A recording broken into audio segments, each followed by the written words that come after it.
guys, it's Sasha. Welcome back to Reading with Toby. Today I am so excited to finally bring you a sit down video. I feel like it's been a while since I've done one of these and I am so excited to talk about all of these books. I thought I would do a video wrapping up all of the books that I read during the winter season. I made a video for my winter TBR where I was kind of planning out my winter TBR, so that would be December, January, and February. So I thought I would come and wrap up all of the books that I read this winter season. I read some great ones. I think every single one of these books I have talked about in detail in some vlog or another. So I will leave a link down below to all of the vlogs if you want to see me talk more in depth about them. So this is going to be kind of quick. We're going to go in order of when I read them. So we'll start off with December, then talk about January, then February. Okay, so the very first one that I have is a collection of short stories, and that was Her Body and Other Parties by Carmen Maria Machado. I absolutely love this. You can see I have some tabs here.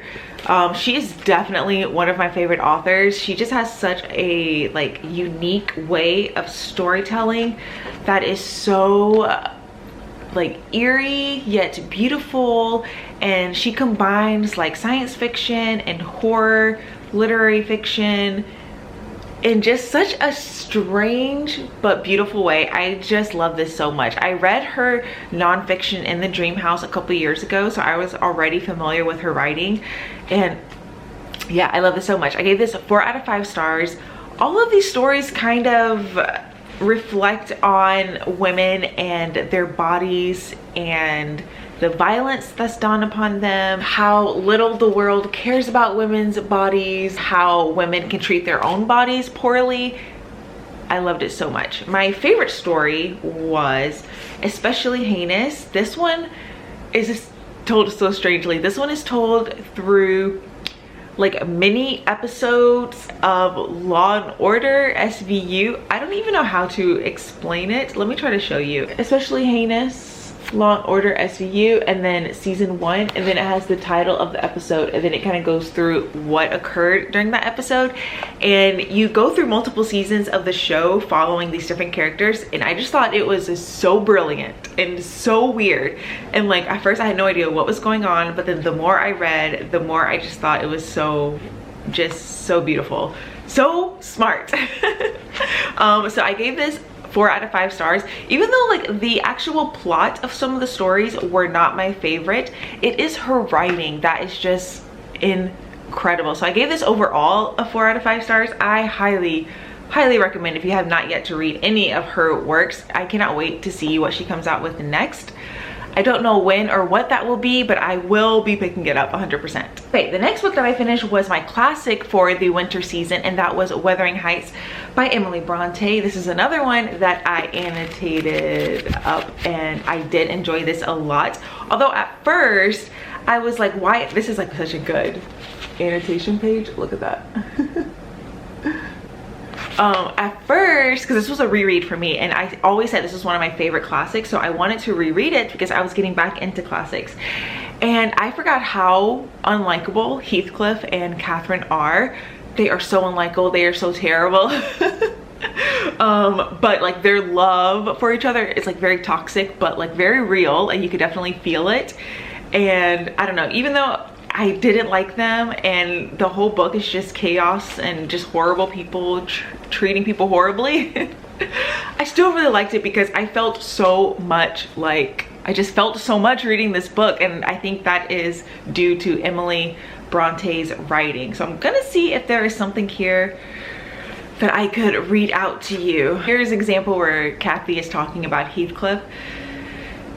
She says, "It would degrade me to marry Heathcliff now, so he shall never know how I love him. And that not because he's handsome, Nelly, but because he's more myself than I am. Whatever our souls are made of, his and mine are the same." Beautiful. But they are very frustrating characters. I gave this a 4 out of 5 stars. All right, the next book was one of my most anticipated releases of freaking 2022. I got this as an early copy from the publisher, which I was so grateful for. And I read it. I read the first 500 pages when I got it. And then for some reason I just put it down and it took me forever to finish it, but I finally did. in December. This is Moonwitch Spider King by Marlon James. This is the sequel to Black Leopard Red Wolf, which is my all-time favorite fantasy. It's an African-inspired fantasy following this character named Tracker, who his gift, or like his magical ability, is his nose, and he can like track anything. And there is this boy that he is like sent on a quest to go find, and he meets all these creatures and people and goes to all these different lands, and it is so brilliant and unique. And Marlon James is a literal genius. I don't know how he comes up with some of this stuff, but I freaking love Black Leopard Red Wolf, so I cannot wait to read the sequel.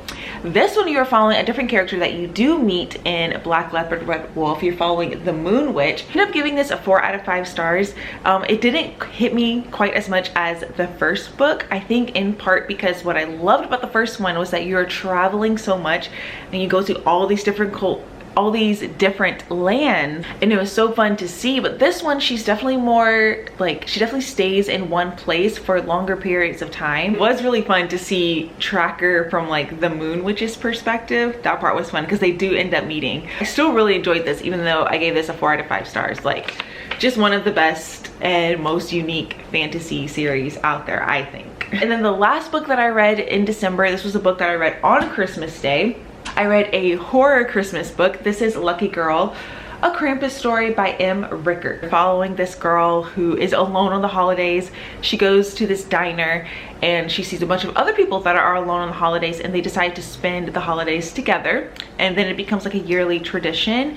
But then one year, something really crazy happens. I gave this a 3 out of 5 stars. It wasn't like anything mind-blowing, but it was fun to read like a little horror Christmas story on Christmas Day. So I definitely recommend if you're looking for something for next year or for this upcoming Christmas season. Next is the very first book that I read of the year, and it was so excellent. I gave it a 4 out of 5 stars. It was another horror book, and that was Mother Thing by Ansley Hogarth. This was so good, so weird. I was not expecting it to take the turn that it did. So this one, you are following this married couple as they go back to live with the husband's mom because she becomes very, very sick, and the mom ends up killing herself in the basement. That's not a spoiler, it's literally the first line of the book. In fact, let me read you the first line of this book. The night Ralph's mother flayed her forearms, a woman in a red dress handed him a business card. Following the husband's transformation after the death of his mother, you're following the wife trying to figure out what is going on, trying to take care of him, and the mom is like haunting them still in this house. This is written so well. I really love the writing style. It's just like fun, fast-paced, crazy. I think if you are a fan of Mona Awad and or Ottessa Moshfegh, I think you'll like this author a lot. I definitely recommend this one. Definitely check it out. All right. The next book that I read was another reread. This was me preparing for Hellbent, which I will hopefully be reading, if not this month, the next month. That is Ninth House by Leigh Bardugo. I have a whole like dedicated reading vlog to this book, so I won't say much, but I ended up giving it upon my reread a 3 out of 5 stars. I think it's just because, like I said in that vlog, I'm not really a fan of Alex, since I already kind of remember the magic system, and like I already discovered all of the houses and what they did, which is what was really interesting to me the first time. I was just kind of stuck with Alex, who I'm not really a fan of. I do love Darlington, so I cannot wait to pick up Hellbent. And then I also annotated this one, and then at times there were some beautiful quotes, but then also sometimes it was very cheesy. All right, the next book that I have is the only 5-star read I guess I have of my winter reads. This was actually an audiobook, and I have a bunch of vlogs where I'm talking about this one. This one I also annotated. I went back and annotated all of that. So this is The Disordered Cosmos, A Journey into Dark Matter, Space-Time, and Dreams Deferred by Chanda Prescott Weinstein. So this book is following this Black female astrophysicist as she talks about her work in the astrophysics world, the work that she's doing on particle physics, and then also talking about what it's like to be one of the only Black women in her field and in science in general, and then just all of the racist and sexist things that she sees on a day-to-day basis, and is like calling for change. It was so like, it was just so interesting, and it definitely has changed my view of the world, like as a woman in science already.